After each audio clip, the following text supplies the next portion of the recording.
WhatsApp খুবই গুরুত্বপূর্ণ একটা জিনিস। আমরা দৈনন্দিন জীবনে হোয়াটসঅ্যাপে বিভিন্ন জিনিস শেয়ার করে থাকি।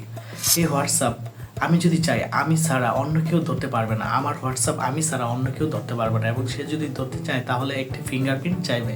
যদি এরকম একটা সেটিং আপনি করতে চান তাহলে আজকের ভিডিওটি আপনার জন্য। হ্যালো বন্ধুরা, আসসালামু আলাইকুম। আমি মিস্টার জনি আছি আপনাদের সাথে, আর আপনারা আছেন মিস্টার জনির সাথে। তো দেরি না করে চলুন শুরু করা যাক আমাদের আজকের ভিডিও।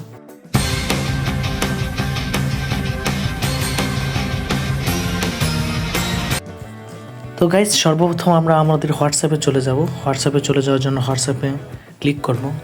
তারপর এখান থেকে আমরা 3 ডট অপশনে ক্লিক করব।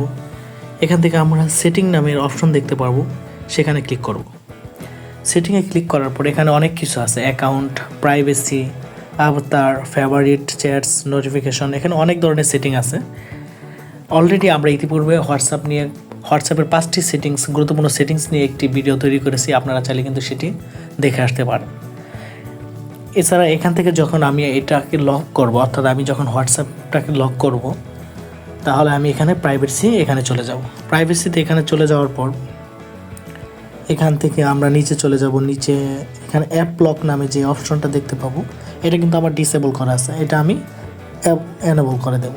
এটা এনেবল করার জন্য আমি এটাকে এখানে যদি ক্লিক করি, এটা আমার এখন এখান থেকে ক্লিক করার পর আমার যে আমি ফিঙ্গারপ্রিন্টটা দেবো, অর্থাৎ যে ফিঙ্গারপ্রিন্টটা দিয়ে আমি এটা খুলবো সেরকম একটা ফিঙ্গারপ্রিন্ট চাইবে।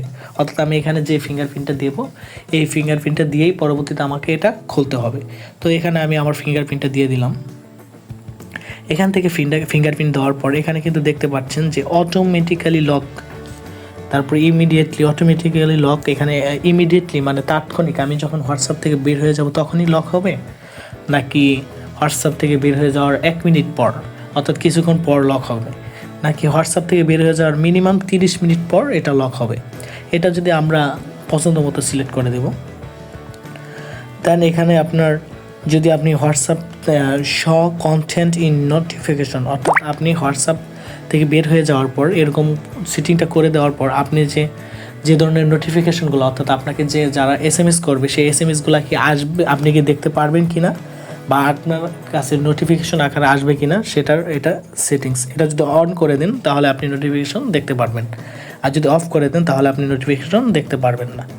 তো আমরা এখানে যেহেতু ভিডিওর ভিতরে দেখাবো, তো আমরা এখানে 1 মিনিট আর 30 মিনিট বাদ দিয়ে আমরা ইমিডিয়েটলি দেখাবো, প্রমাণ করে দেখাবো। তো আমরা এটা সেটিংটা অন করার পর এখান থেকে আমরা বের হয়ে যাব। তো গাইস, এখন আমি এখান থেকে বের হয়ে যাওয়ার পর এখন আমি হোয়াটসঅ্যাপে পুনরায় ঢুকবো। তো দেখতেই পাচ্ছেন এখন কিন্তু আমি হোয়াটসঅ্যাপে পাসওয়ার্ড, অর্থাৎ আমার ফিঙ্গারপ্রিন্ট ছাড়া কিন্তু আমি এখানে ঢুকতে পারতাছি না। যেমন আমি আমার ফিঙ্গারপ্রিন্টটা দিয়ে দিলাম, তো এখন কিন্তু এখানে আমি খুব সহজেই ঢুকে গেলাম এবং অন্যদের সাথে SMS করতে পারবো। তো এই ছিল আজকের আমাদের ভিডিও। আমাদের ভিডিওটি কেমন লাগলো কমেন্ট বক্সে আপনার মতামত লিখুন, এবং পরবর্তীতে কোন ধরনের ভিডিও আপনি চান সেই ধরনের ভিডিও সম্পর্কে আপনারা কমেন্ট বক্সে কমেন্ট করুন। আসসালামু আলাইকুম।